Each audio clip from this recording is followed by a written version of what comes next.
and welcome to another episode of Birds of the Roundtable on a Victory Tuesday, which doesn't quite have the same ring as Victory Monday, but we're going to roll with it anyways. We are here today. We're going to break down the Eagles' victory over the Lions on Sunday. We're going to talk about matchups to watch out for against the Vikings on Monday Night Football, and we're going to do it all while having a watch party for an Eagles-Vikings simulated game on Madden. So I am joined tonight by who was dubbed last week the best co-host on this show. It is Dives. Give him a follow on Twitter at Mr. Crockpot. Dives, how are you doing tonight? Better now. I did not expect that. We critiqued, we nitpicked about the win over the Detroit Lions, but at the end of the day, it's week 2. A win is a win is a win. The Eagles can just throw away that mess of a second half out the window and focus on a much better opponent here in the Minnesota Vikings. It's just good to be talking about real life football, man, because I feel like we just suffocated ourselves just talking about the same old things for months. Now, Shane, is when the true grind starts. It's freaking Tuesday night, and I think I've already put like 10 plus videos on the Lions game between Sunday and now. So, this is the grind. So, it is here, and go Birds. Yeah, I spent a couple hours today getting ready for Chalk Talk, getting this video cut up for the Madden game for tonight.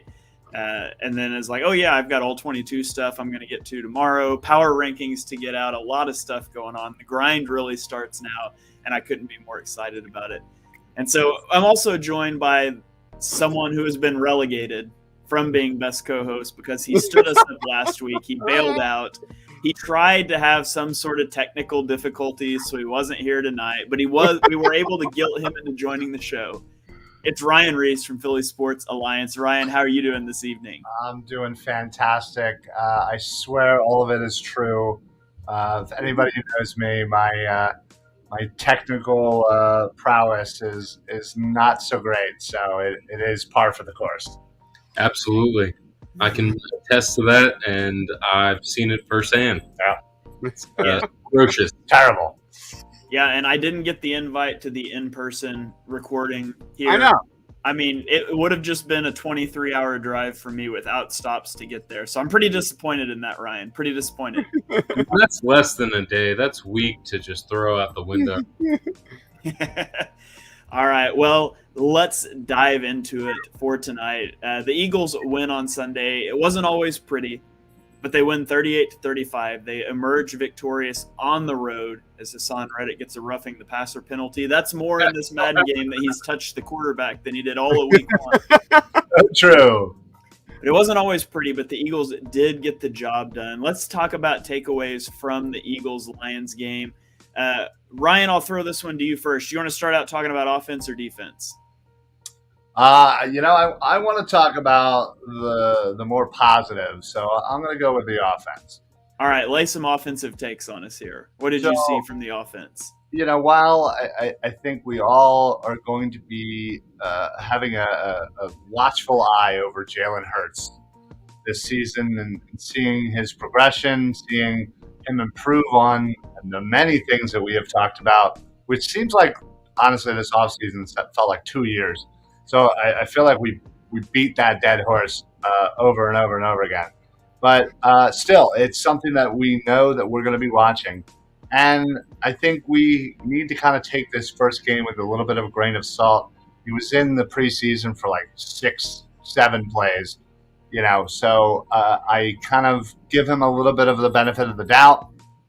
And this Minnesota game is going to be one that I think counts for me. While he wasn't perfect against Detroit, he did do some things that I liked.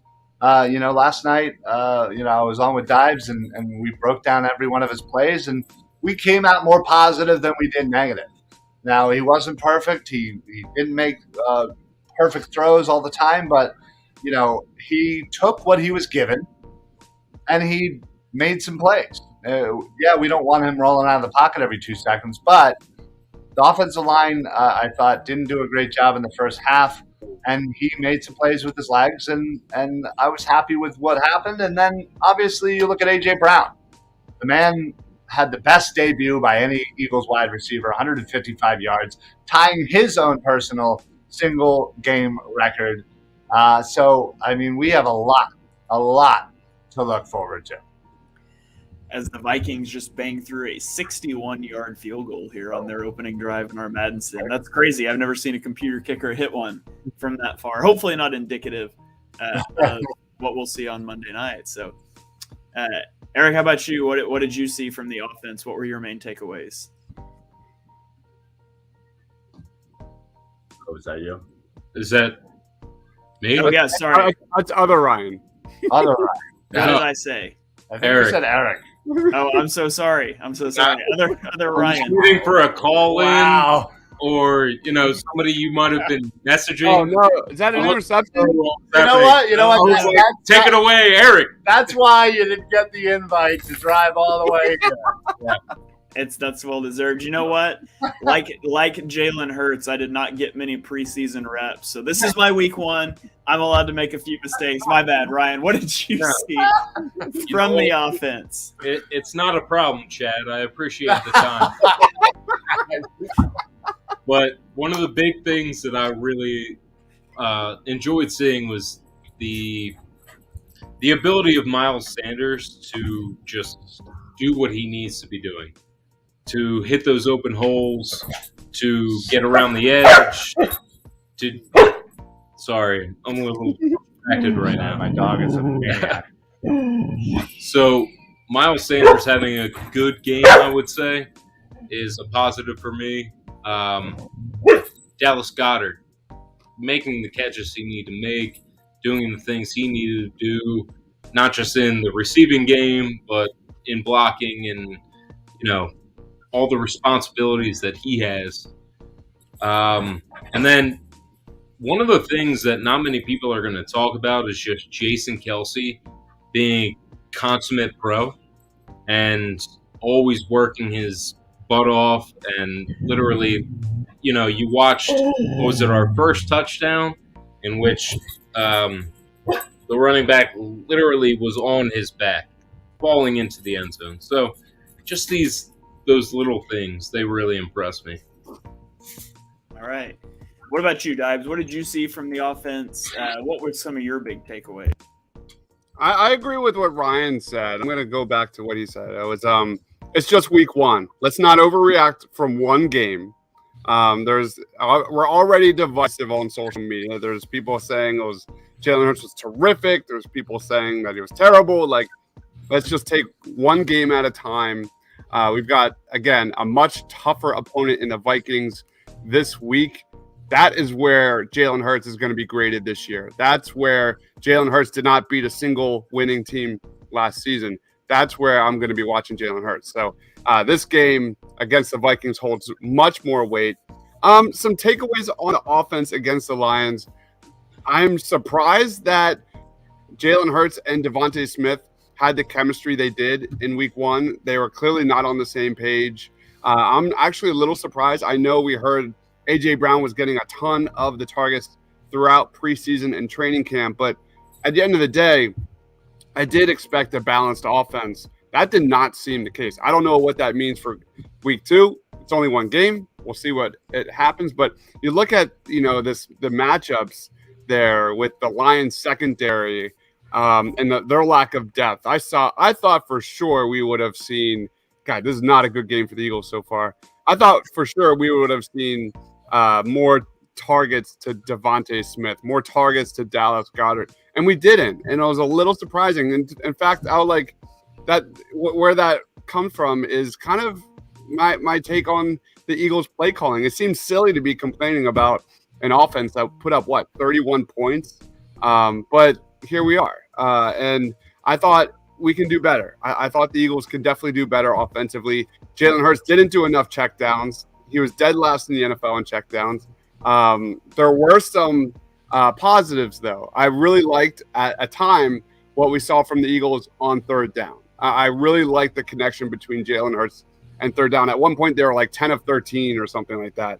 They were really flowing, and especially in those slants between Hurts and A.J. Brown. That looks like that could be Jalen Hurts' bread and butter because A.J. Brown looked absolutely unstoppable. So that's definitely something to keep an eye out. And there were some other plays, some timing throws that really impressed me between those two. Offensively, I got to, in relation to the Vikings, you look at how much the Lions blitzed all day long. Well, guess what? The Vikings did that against the Green Bay Packers and had a lot of success getting into the grill of Aaron Rodgers. So if you didn't like the Lions pressuring Hurts, guess what? We're going to get a heavy dose of it in week 2. Yeah, absolutely. I think that's what teams are going to try to do against Jalen Hurts. Now, that can definitely come back to burn you. I think, anytime you're going to bring man pressures at a mobile quarterback, you're playing with fire because if he's able, we saw several times the Lions would bring 7 guys and there would be 6 blockers and Hurts would take off running. And he's got to try to make a guy miss. And that's hard to do, but he's got the athleticism to do it. And all of a sudden, if you do that, everybody's running with their back to you and you've got a ton of room to run. And we saw him have some dynamic scrambles that way. So you are playing with fire. Would I like to see Jalen Hurts get the ball out hot against blitzes? Yeah. I would. Absolutely. Do I think we're ever going to see that? I don't. I don't think that you're ever going to see him take the Tom Brady approach. As Hassan Reddick comes in here with a sack, that would be amazing if he could get involved in a football game. But we'll get to that in a minute. I think it would be good if he could take that step. I just don't think that's his mentality. That he likes his odds one-on-one against anybody, and I don't blame him for that. There's some times when he needs to get that ball out hot, but I don't want to strip that athleticism from him.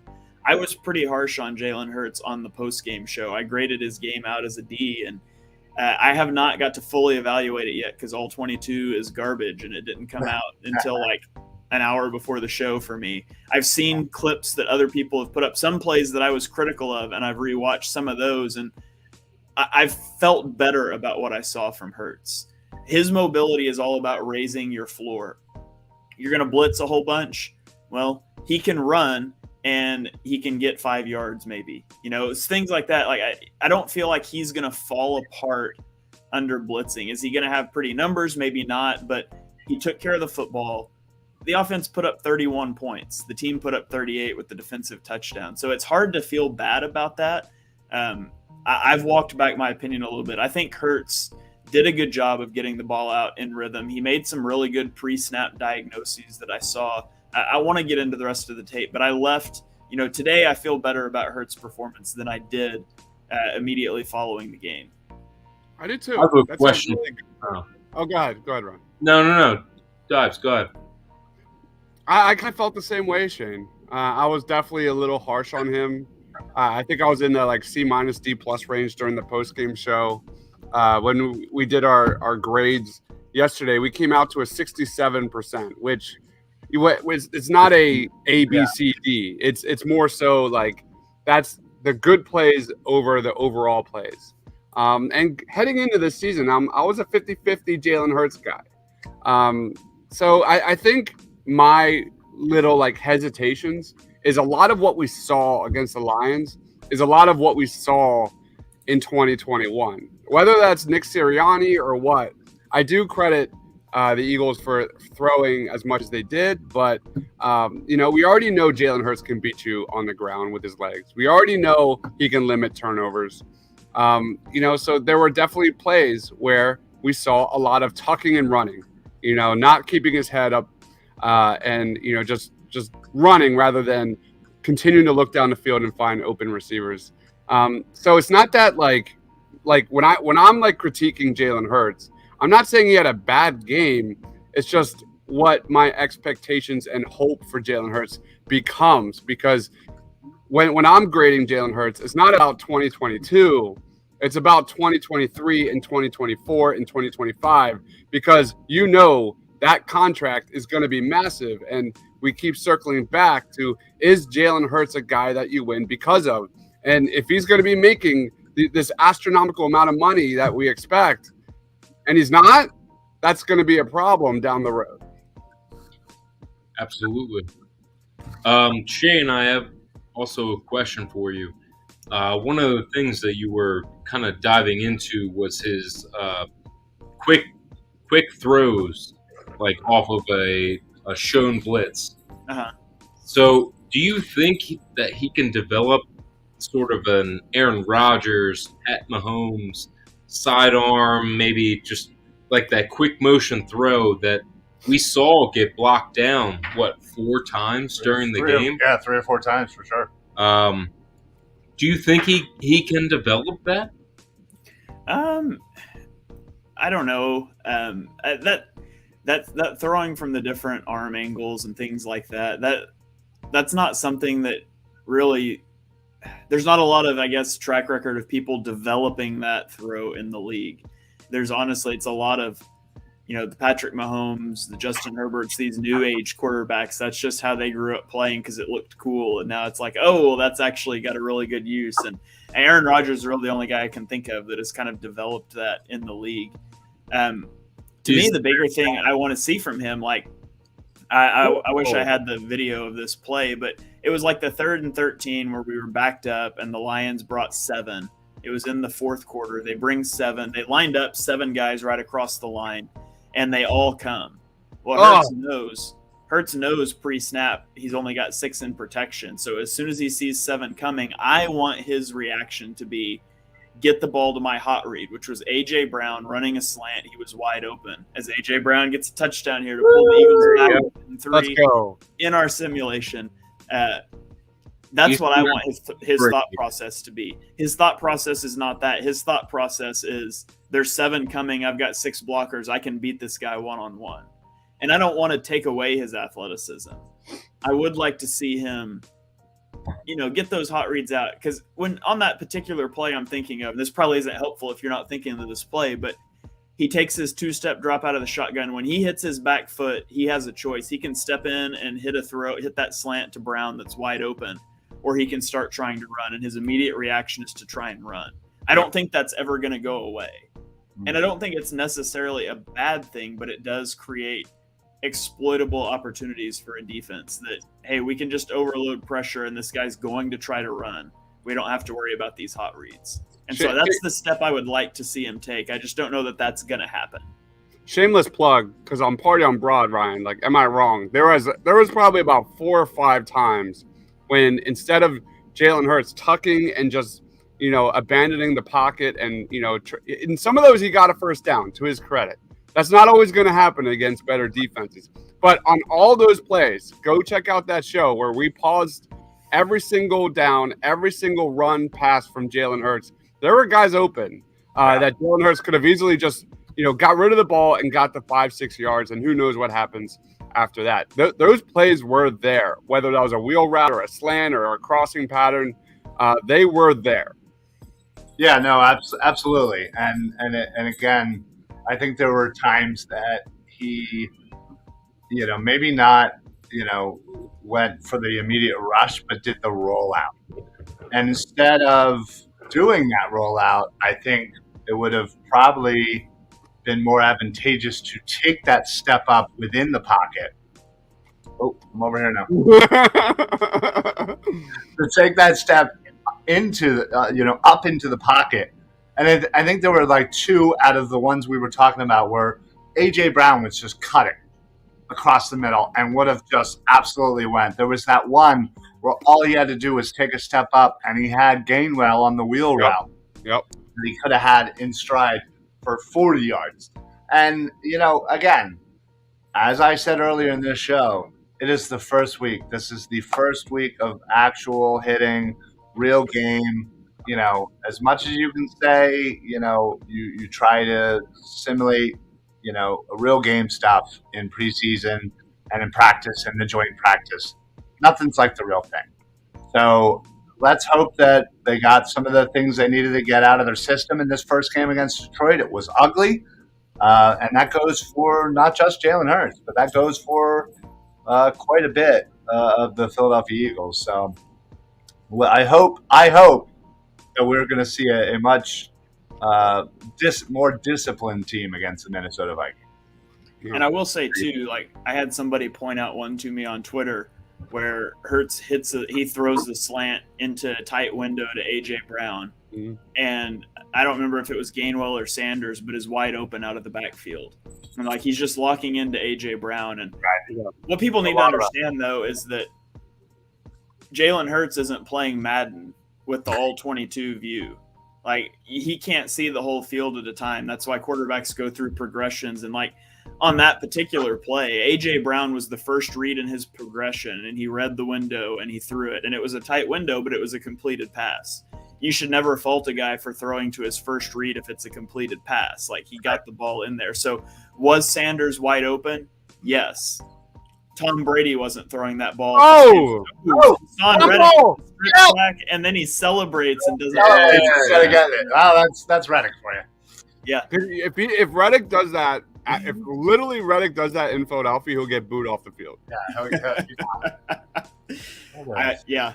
Anyways, or the three other Eagles that just stood there. By the way, love Madden. But anyway, Tom Brady wouldn't have made that throw to Miles Sanders because Sanders just simply wasn't in the progression on that play. Right. And so although it looks bad in the freeze frame, this guy's wide open. He just wasn't a part of the progression. And so there's an element of that as well. But yeah, there's some definite room for improvement from Hurts. Overall, I'm satisfied with the first game. He made plays with his legs. He made some plays with his arms. There's room for improvement. But I walked away satisfied after kind of reviewing it and taking a breath. Great. Yep. So, all right, let's flip it on to the defense here. Let's talk about some takeaways off of the defensive side of the ball. Dives, why don't you lead us off here? I mean, how do you not start with the defensive line? My bad take, or not my bad take, but the bad news, I guess, is the pass rush. It was not good enough for the Philadelphia Eagles on Sunday. It just wasn't there. Getting into Jared Goff, making him force errant throws, it wasn't good enough. The good news is I like what I saw from Bradbury and Slay. That's definitely an area of strength that I'm really excited about this season. And it's going to have to be an area of strength, which when we talk about matchups with the Vikings, that is going to be a major, major matchup, especially when you're talking about Justin Jefferson and Adam Thielen, guys like that. That is going to be a hell of a matchup. There was good and bad. It was mostly bad, led by Jonathan Gannon. The tackling was terrible. The angles, the communication, not filling in gaps across the board. It was the rush defense. Jordan Davis only getting 23 snaps when, like my man Shane brought up on his amazing tweet. World famous tweet. Yep, definitely. And it's not good enough. It's not good enough, man. Like we were raving about the linebackers this season, and it was a flat out embarrassment. Swift made him look like nothing. And you talk about a team like the Detroit Lions that put up 35 points. Now, I expected this game to be close. I only predicted the Eagles to win by 4 points. I thought it was going to be closer. It was a trap game. Yeah, like I expected a tough battle, but it's giving up 35 points in the way they did. Jonathan Gannon, it's not good enough. The final score should have been 38-28. There's no way they should have actually scored that last touchdown. And I will have to say, to Swift's credit, he's a fantastic running back. He is very talented. Yeah. But to what we've been saying all night, or at least for the past 5 minutes, Gannon and his usage of the players on defense is just inexcusable. He's had so much time to diagnose that offense, our defense, and he failed. Yeah. Big dud week 1 for Gannon. He is someone I heard this from somewhere, but he might be the new Howie. Oh God! Everybody is just going to focus their hate on him until he proves us otherwise. And people are already calling for us to go after Vic Fangio, and Listen, it's week 1. We got to win. It wasn't pretty. There's so many things to clean up. There's Nice so many pass. things to improve. But listen, after Monday night, if the same thing, if we can come on this show on next Tuesday, and we're talking about the same thing with this defense, It's a problem. yeah, that is a problem. That is, I give you 1 game grace period. Yeah. You get the mulligan, you got to win from it. Fantastic. Good teams find a way to win. And we did, and that's all that matters. But if we're talking about, something similar come next show, I'm going to have a big problem. Let's go to a few comments here. Yeah, go ahead. I was going to say that. Okay, I got Allison on YouTube chiming in, says, hoping we're in All Blacks on Monday night. I haven't heard anything about that, but the All Blacks, perfect. New Zealand All Blacks. Yeah. Well, I am going to be wearing my number 1 Hertz jersey as I am starting my quest from 1 to 99 in a row. So that works. I'll be wearing my very similar to this pillow right here, all black 20 Dawkins jersey. Nice. Classic. I will be wearing my number 2 Jalen Hurts jersey. I also have one of those as well, sadly. Yeah. Ironically, I'll get to this comment and just say, ironically, that number 2 Jalen Hurts jersey was a Christmas gift from my aunt to me. So I'm in Oklahoma, or Oklahoma fans, all that. And ironically, I got that jersey. And of course, that was like a week after Wentz got benched, and I got that for Christmas. And I was so mad about that whole situation. I was still mad they drafted Hurts, and I was just like, I was not happy about that as a gift at all. But now I wear it every game day. Let's Blue City Empire Sports chiming in on YouTube says, "What's this? I'm hearing that Gannon is throwing Harry Roseman under the bus. I haven't heard that. Have you guys? Anybody heard anything there? And I remember from last night, Blue City, obviously a Giants fan. So let's take everything he says with a grain of salt. Okay. So another comment asking about more 50 front. Absolutely, the Eagles should be running more odd fronts. Yes, please. There was no coherency between it was like the Eagles were running 2 different defenses. They had their even front packages with Cox and Hargrave, and they had their odd front packages that had Milton Williams and Jordan Davis out there. It's dumb. And it was dumb. There was no marriage between them. It was like we were just rotating out. It's like, now we're going to run this defense. Yeah. Now we're going to run this. And there was no consistency to the game plan. My tweet, it was, I think it was that the Lions averaged 2.9 yards per carry when Jordan Davis was on the field. And they averaged 10 yards per carry when he was off the field. Like, you drafted this guy, you traded up and drafted this guy to be a math changer on your defense. And then you don't play him. He only played 23 snaps. And I just don't understand.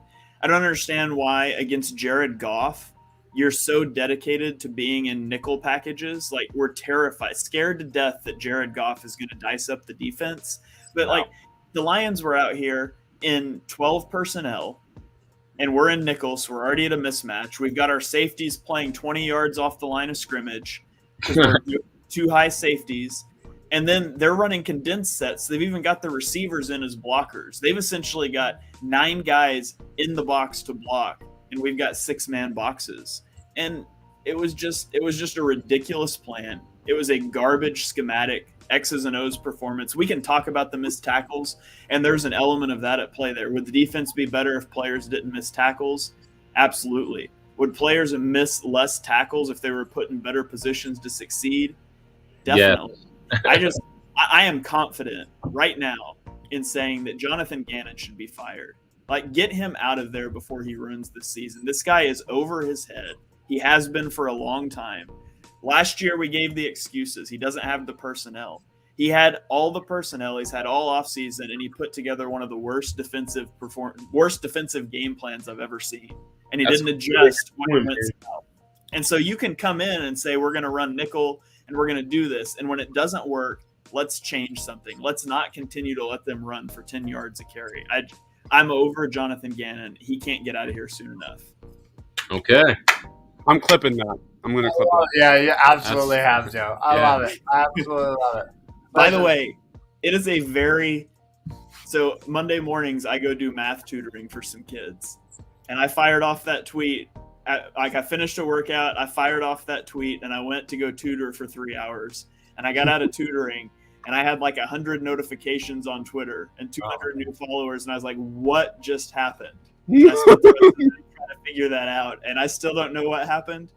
But I'm glad that got out there, and I would love for a beat reporter to have asked him about that at a press conference, because I would love to hear his response. Well, yeah, no, I honestly, and congratulations, because I couldn't be happier for you. That I mean, it's gotten over like 10,000 likes and 1,000 retweets and whatever. But the fact of the matter is, you're seeing it all over the place. Bleacher Report. We all know that Elliot Shore-Parks kind of alluded to it in one of his tweets, and which was wrong. That was dead wrong. Dead wrong. You're right. Like, you watch the video. Like, Jordan Davis definitely getting pushed. He was definitely involved in several runs. He wasn't getting. I mean, I never said he was getting, and he wasn't getting double teamed every time. But he commanded a lot of attention. He was getting trap blocked and different things. And who cares about whether or not he's getting double teamed or not? The stats are what they are. Like, you are that much better in the run game, regardless if you're taking 1, 2, 3 people with you. Who cares? If that's your job to take people away, I'm over here now. Yeah, great. Fine. Let's do it. And what happened was, if you have to when you take away DeAndre Swift's 19-yard run there late in the fourth quarter, it's even worse, or I guess better on the Eagles end, because there was a late run by Swift there where Davis wasn't even involved, but he was on the field, and you take that away, you're talking like 1 to 2 yards a carry. Yeah, we got a comment here asking if Cox and Hargrave are just pass rushers. Yeah, I mean, the way they're being used, at least, and that kind of goes back to how the fronts are just changing based on who's in the game. I tweeted this one out earlier. I looked up the run stop rates from the defensive tackles in the game. Jordan Davis had a run stop on 14.3% of his run down snaps. Milton Williams, 11.8%. Fletcher Cox, 8.3%. Javon Hargrave, 0%. Javon Hargrave never made a play in the run game. Yeah. He just doesn't do it. Yeah, that's fantastic. But oh my God. Patrick Peterson. Oh my gosh. Or no, it was Dantzler getting 2 picks. Yeah. That's not. And so we got another comment asking about the lack of a pass rush, and that's just it. Like, if you're gonna do this, it better be because you're getting after the passer, and the Eagles just weren't. I mean, Hassan Reddick. We talked a lot about Hassan Reddick's usage. He rushed the passer on 82% of his passing down snaps. So that's out of it. That's good. I'm fine with that. Like, I'm fine with him dropping 18% of the time. Yeah. He generated 0 pressures. Right. That's the problem. In that 82%. He didn't have a single pass rush win rep. And so, like, and that was a question mark with him going back to when he was signed, is he's a boomer bust player. He will make big splashy plays and disappear for 3 quarters at a time. And, there's a big interception. Is that Avante? Yeah, it was Avante Maddox. I think so. The Dreads, yeah. So Avante Maddox with the interception there. He had a sack earlier. Yeah, man. He's having himself a game. Let's go. Eagles defense is having a good game. Yeah, finally. Yeah, what is this? I told you all Madden's not realistic. Oh, it's sad but true.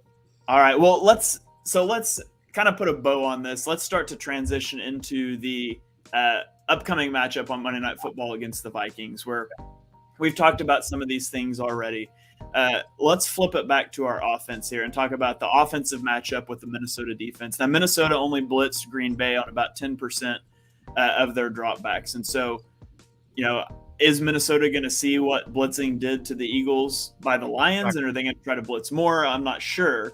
But there's no doubt it's a more talented team that the Eagles are facing off against. Yeah. What do you guys kind of see as some of the exploitable matchups here in the Vikings game? Well, their front seven, I think, is very good and very talented. They are both, I feel like, very proficient not only in rushing the quarterback but also in coverage. I like their linebackers. I like their edges. So I think the Eagles' offensive line is certainly going to have their hands full. Um, again, we come into the season with, the Eagles' offensive line is the best in the league by far. Like, it's not even a question. And they didn't have the best day. When it was funny on Party on Broad last night, we were going through all these plays, and I started just noticing Landon Nickerson. And, I saw one play where, guy went right by him.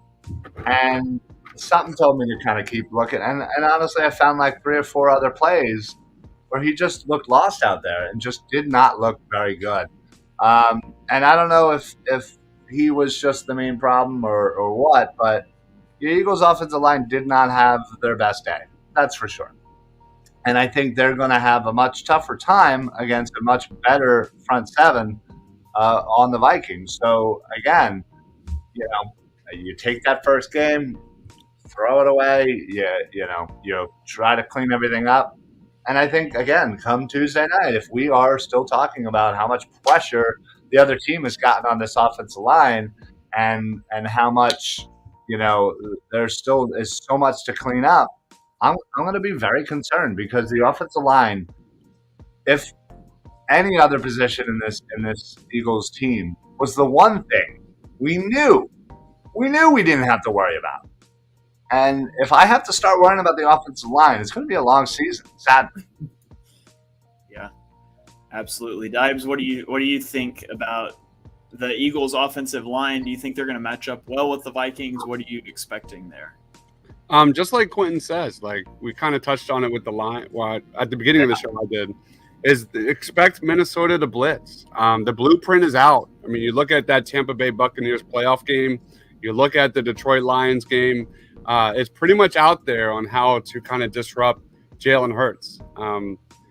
So you look at a Minnesota Vikings defense that's not your daddy's Minnesota Vikings. Even on offense, this is a very different Minnesota Vikings squad where at least even on offense, they're creative. They're getting guys in motion pre-snap.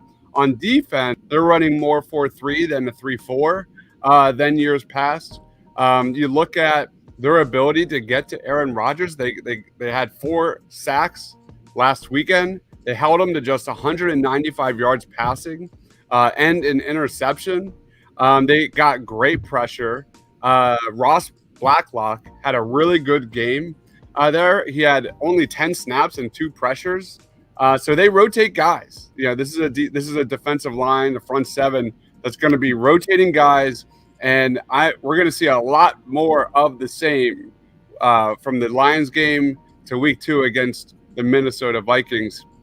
So Jalen Hurts has to use the tape, use the Lions tape, and figure out, I got to get the ball out faster. I got to use my checkdowns more. And I got to be on the same page with my guy, Devon Smith and Kenny Gainwell. And I like what I saw with Miles Sanders in the passing game. We just need to be more prepared. And that was kind of like a running theme of Sunday, was at least at the start of the game, they didn't seem prepared. So for me, that starts with Jalen Hurts and his preparedness for this front seven pass rush, which is coming. They will be trying to get into Jalen Hurts' head, and we'll see what happens. But this is why I'm excited. This is exactly what we need to see from Jalen Hurts. Will Jalen Hurts adjust to this kind of defensive scheme? And it's not going away. It's definitely not going away. And until Jalen Hurts learns how to beat defenses, read defenses at the line of scrimmage, and beat defenses with his arm right windows and things like that, that's what we're going to be talking about all season long. I sort of expect the Eagles to come into this game a little bit run heavy. We saw the pendulum swing back and forth last year. The Eagles certainly came into the Lions game, I thought, with a pretty pass-focused attack. I think we could see it shift back the other direction against the Vikings. I think The Vikings pass rush is pretty good. I think their run defense is not that great. I think this is a team that you can run the ball on. And you look at the Eagles' offensive line having some trouble early in the game, right? Well, what's the best way to remedy that is you let them go attack somebody. There's a huge difference as an offensive lineman between being able to go on the attack and go on the defensive. And so I think you will see the Eagles try to run the ball early in this game, and I think they'll have success with it. And I think they'll try to use it to set up their play action game and some of their more straight drop passing. So I sort of expect more of a run-heavy approach from the Eagles against the Vikings. I agree with that, but the Vikings are going to be stacking the box the majority of the time on the field, right? That's sure. a given. I actually have to disagree with you, Shane, in the fact that they've had so much success week one with A.J. Brown that they feel like they might be able to spread it out even more. I hope so. I feel like that's going to be the theme for this next week, is to attack through the air. And, I mean, we know how Nick Sirianni views the run game. It's almost like a safety valve. I mean, he does that's a much little league there. I mean, we would all like to see Nick Sirianni run the ball a little bit more, correct? Yeah. I was good with her. I was good. I had no complaints with the run ratio. Okay. So, but in general, that's yes. game one. In general, yes. Game one but in outside. general, okay.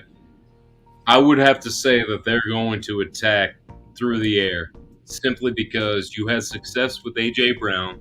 You know what you have with Dallas and Devontae. I mean, you have Pascal, Watkins, okay.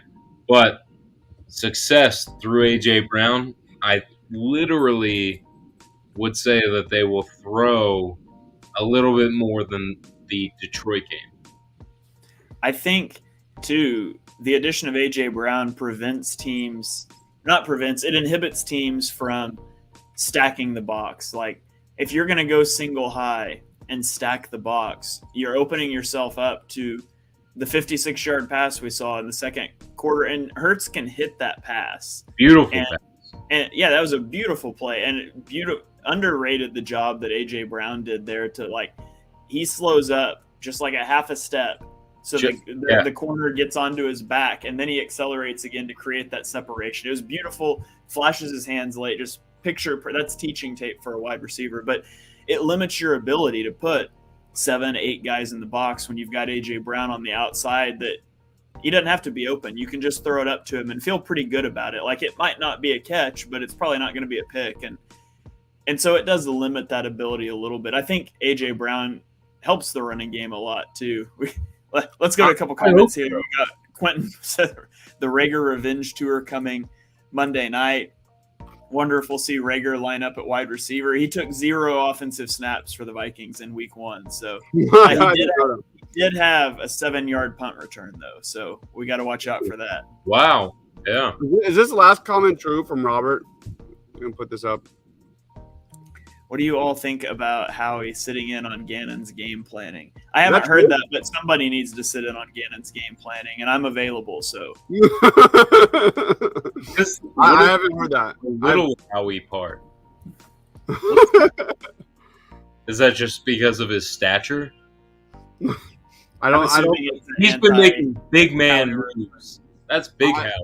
I think Russ not the biggest Howie Roseman fan.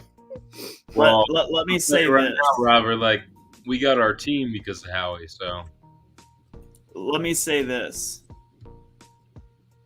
At this point, I trust Howie Roseman's ability to call a defense as much as I trust Jonathan Gannon. So I don't really care if he's sitting in. There you go. And I would let Jalen Hurts call the defense for all I care. Anyway, I'm going to stop being hot takey, but I very, very just the more I watch the Eagles defense back, the more infuriated I became with Jonathan Gannon's game plan because it was just absolute garbage. Terrible. I think I saw your tweet the other day just explaining, or I guess yesterday, explaining how, with Jordan Davis in there, what was it, 2.9 rushing yards per attempt, and then 10 when he was out.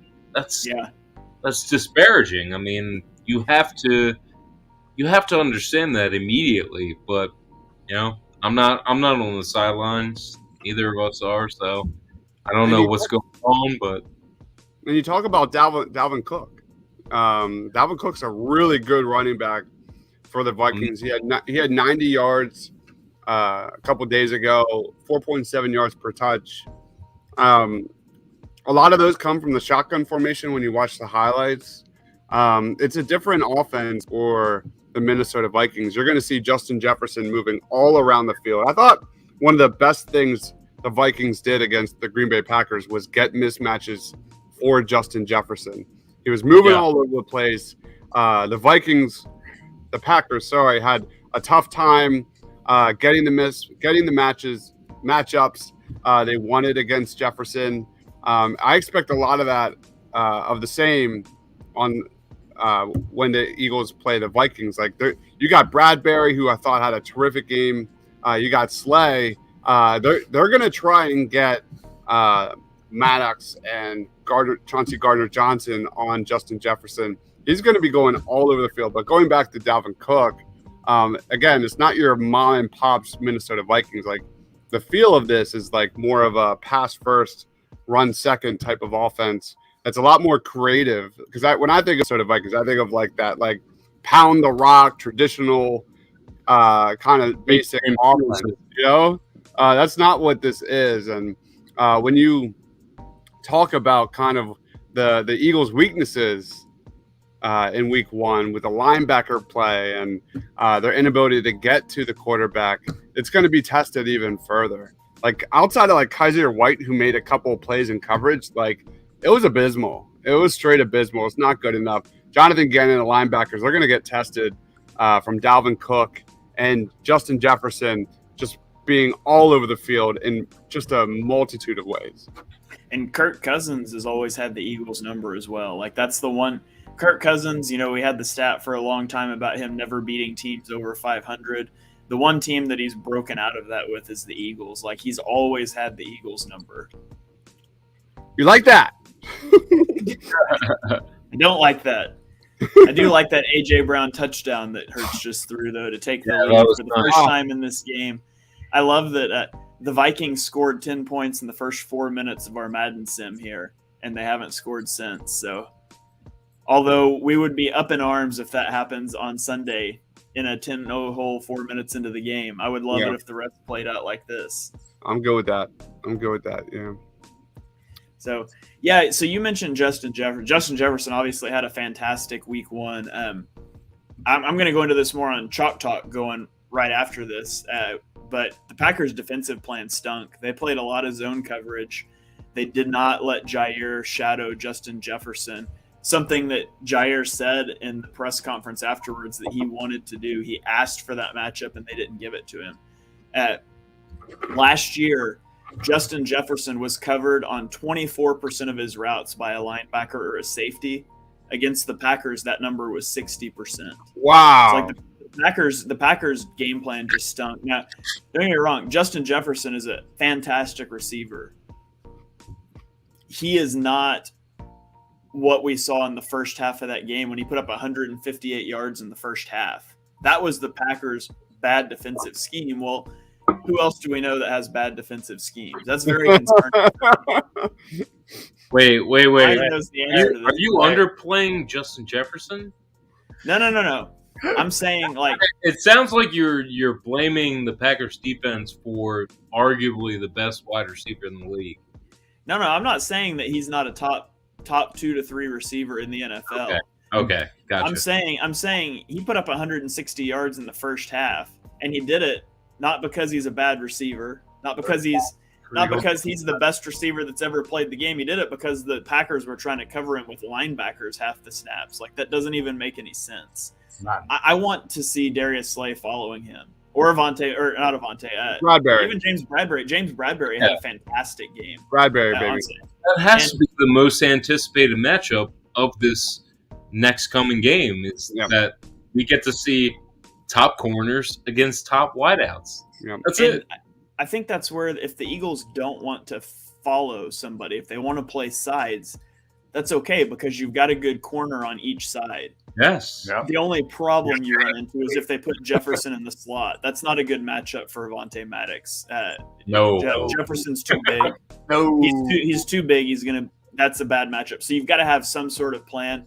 To me, that plan, if you want to leave those guys outside, is you put Gardner Johnson. Yeah, I was just about to So say. I think the Eagles on paper have answers to wherever they want to line up Jefferson, as Jefferson just fumbles the ball right here in our sim.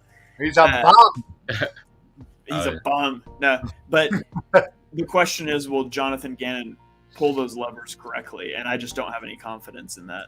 Not right now. We need to see it. We absolutely need to see him step up after a horrible, horrible week and just say, and hope to God that is week one NFL, weirdness. I mean, let's be honest. The last 5 years, probably more, week one is always just the weirdest week. Teams are beating teams that they shouldn't even be in games with. There are just random things that happen during week one, and a lot of that has been just the constant, lack of preseason snaps, the constant lack of, hitting people and tackling. So I think that you chalk all that up as week one. And listen, if you're still doing things 2, 3, 4 weeks into the season, all right, then you have problems. Yeah. Yeah, I look at like going back to Gannon, like the Eagles defensive line versus the Minnesota Vikings offensive line. You talk about the Eagles trending down and the Vikings offensive line trending up. Like that was supposed to be one of the weaknesses of this Vikings offense, especially in pass protection. Christian Darrisaw is a really good player, but an area where he struggled last year was pass protection, kind of like Jordan Mailata. And you look at the Packers against the Vikings offensive line. They hit Kirk Cousins 8 times, but only 1 sack. So this is a statement game for the Eagles defensive line. They got to get back to where they should be, given the astronomical amount of money that the Eagles are investing in this defensive line. Man, that's got to be where the Eagles kind of come out strong out the gate and say enough is enough, man. We got to get back to that kind of Eagles defense that we know and love, where it's just relentless, pass rush. And go ahead, Ryan. I have to just quickly ask the cheeky question of how do you feel about Barnett being out? Who? I mean, it sucks from a depth perspective, but Taron Jackson, he was going to have to step up sooner or later. I don't know if the Eagles will try to make a move there, but I hate it for Barnett, and it sucks for the depth. Right. But he was not a top 3 person in that edge rotation. Right. So yeah, it's more of just a bad situation. But yeah, I did hear a rumor there. They were looking at JPP, Jason Pierre-Paul. I wouldn't be surprised if they go out and sign somebody of that, ilk, that skill. Just again to have a veteran presence for depth purposes. Yeah. Next man up, baby. Next man up. I would rather be Jackson. Yeah, you're right. There are some exploitable points of this Vikings offensive line. I mean, the interior of their offensive line is not great in pass protection. Garrett Bradbury, the center, is not a good pass blocker.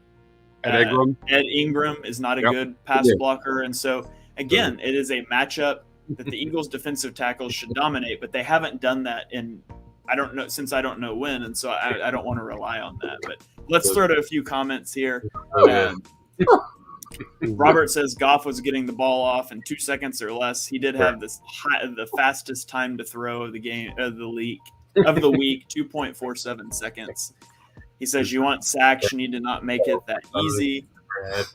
Hard to get to the quarterback when defensive backs play so far off the line and the quarterback gets it out so fast. Or statue still. I would just like to say that Ryan is officially turned into a dog. Quentin Moore referenced Gainwell's pass protection. I'm not sure what he thought of it because he didn't finish that comment. But Gainwell missed some blocks. Definitely made some bad pass protection there. Jock Talk says he's got us on the 82-inch TV. Welcome to the big screen, guys. We made it. We made it. No, I remember Boston Scott having some nice blitz pickups. I don't remember Kenny Gainwell picking up blitzes. Kenny Gainwell blew a couple protections. Yeah, he had one good pickup, but he blew a couple too. Will we have to run more man coverage in this game? I think it depends. I think this is a good. I think you want to be running. I would be running a man. I would be bracketing Justin Jefferson. To be honest, I would bracket Jefferson whether you do that from a quarters look or man. And I'm just going to make somebody else beat me. Yeah, I'm not going to let Justin Jefferson get 160 yards and beat me. I'm going to make somebody else do it. No, especially considering he's not on any of my fantasy teams. I'll tell you right. It might happen. So Justin Jefferson get his 160 and a touchdown and exclude everything else. No, what you need to do is have Rager come out and get 100 yards because that would be just great for the city. That'd be nuts. If Rager houses a punt in the first quarter, can you imagine? We're gonna go nuts. The whole city will burn down. Imagine if it's like the one he housed against the Packers for us, where he like muffs it and then picks it up and runs it in. All right. No. All right. Well, we are winding down to the end of our game here. It looks like the Eagles are going to emerge triumphant in our sim. And so far, Madden is 1-0. It's 1-for-1 predicting Eagles wins on the year. It had us winning last week 14-10. It looks like it has us winning tonight, barring a miracle here by Kirk Cousins, 20-10. So let's put a bow on this thing. Let's sort of wrap it up and give kind of our final thoughts on the matchup. Ryans, why don't you guys lead us off? Can we do score predictions too, so I can put it in? Let's do that. Do score predictions. Ryan, what's your score prediction? I'm super excited for the cornerback matchup of the Eagles versus the Minnesota wideout matchup. And I believe that the score will be 27 Eagles, 21 Vikings. All right, 27-21 from one Ryan. What about the other Ryan? Obviously, I think I can kind of piggyback off of that. It's obviously, their wideouts versus our D-backs. It's going to be the major, matchup that I think we all are going to be paying attention to. But, not only outside of that, but I want to see, as I've been saying all night, I want to see that week one was just what it was. That it was just, hey, we haven't played real football in a while. We were a little sloppy. Let's start cleaning this up. And I don't need everything to be, 100% perfect. I just want to see improvement and small changes of getting there. I'm going to go with 34-30 Eagles. All right, 34-30 Eagles. Dives, what do you have? All right, high scoring game for both Ryans in this one. I'm gonna play the cards, man. I think the Vikings have a really good team this year. I think they're going to be a very strong competitor in the NFC. And until Jalen Hurts proves it to me that he can beat a worthy opponent, I'm going to go Vikings in this one. I'm going to say it's a very close game. So I will say, will the Vikings hold the Eagles to 30 points or less? That's where I'm thinking. I will say Vikings 31, Eagles 27. All right. I am also going to be going Vikings in this game. I've got Vikings. I just had my score. 34. Vikings 34. Eagles 28 is going to be my score. Oh my God, we're like right on target. That's funny. We're all in the same range of like 27 to 34 in that range of both teams. So obviously the Ryans here are more thinking the Eagles will pull it out. You guys obviously have zero faith, and I don't blame you, honestly. Yeah. Oh well, he does. Sorry, I He don't. does. You guys are good with Come me. on, man. I'm still trying to get best co-host status back. So This is why I don't get invited to the live shows, I guess. Yeah. well, that and the aforementioned Eric Ryan thing. That was That's already been edited out. I don't know what you're talking about. Yeah, and he actually changed his name to Chad. So. love it. All right, here's our official prediction so far. So we have some ways to go. So that's what it's looking like. All right. Well, I hope after this week, Dibes and I are on bottom, and you guys. I agree. So we'll be pulling for that. Thanks. All right. Well, I think that is going to about wrap it up here. I hope you guys enjoyed the Madden Sim. I know you should have. The Eagles won. I hope you've enjoyed this show. You guys be sure and drop us some comments here. Share this. Get it out here. We're going to be live every Tuesday night throughout the season at 8 o'clock, doing this exact same thing, breaking down last week's game, previewing the next game with some Madden action going on in the background. So before we get out of here, Ryan, number one, I'll let you guys decide which is which. You got anything you want to plug? Give us your final thoughts, any plugs, and we'll get out of here. I usually am Ryan number one, but I will defer a lot of the attention to him. And I will just say, follow us on Philly Sports Alliance. Please give us likes, shares, follows, all that. And also the painted lines. And yeah, anything that's on half and half. Mr. Crockbot, shout him out, share it, love it. All right, awesome. All right. Well, thank you for that. Appreciate that. But yeah, obviously, as number two Ryan said, follow us on all social media, Philly Sports Alliance. We got shows all week. Obviously, we got all the TPL shows on our Facebook. So check those out there if you're more of a Facebook guy. Obviously, we're also on YouTube, so check us out there. We got a couple of live shows going on this Saturday. We're going to be out in Pittman for the Pittman Craft Fair from noon until 4, doing a little Eagles talk. And then the following week, we partnered up with Philly Sports Alliance. We're all getting on a nice charter bus. We're heading down to D.C., we're welcoming Carson Wentz back to the NFC East. There's going to be over 1,000 Eagles fans heading down there just with Philly Sports trips alone. So if you're looking to do something, a little Eagles away game, phillysportstrips.com. Do that up. Vince and all the guys there are awesome. So, other than that, like, follow, share, rate, review, whatever the buttons tell you to do, just hit them. Just hit them and go forward with your day. All right, Dives, what do you actually want to plug? Throw something out here. This is my 9th video since Sunday on the Eagles. That's it? Yeah. Soccer. Come on. So think about that. No, I'm excited that Eagles football is back.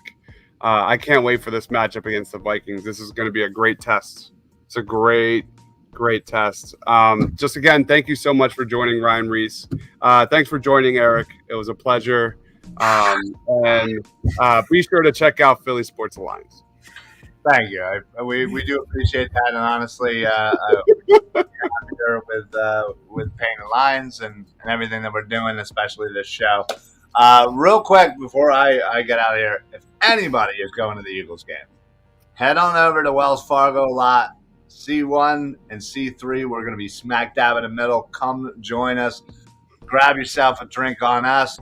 Play a little cornhole. Get a little food. We're going to be cooking it up. We do it up real good tailgate style.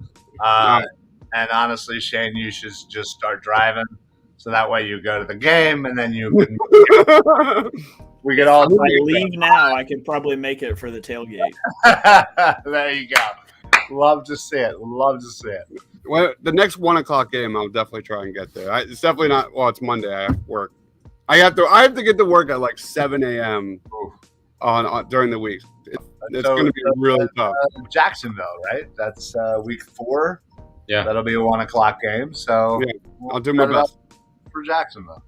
Yeah, and yet, even though it's a late Monday night game and he's got to be at work at 7 a.m., I promise he's going to have like 6 Eagles highlight videos up that night before he leaves for work the next morning. It's going to happen. So that's literally what I did the Jordan Davis video this morning. That's literally what I do. I wake up at 5 a.m. and I make Eagles videos. That's literally just me for the next 6 months. Love it. Absolutely love it. And honestly, also, again, I wanted to special shout out to Shane. That was an awesome tweet. That was, again, you put the work in, you did the thing, and you're reaping the benefits. So I love seeing it. Honestly, it just makes me feel good that it's going on for you. So congrats. Yeah.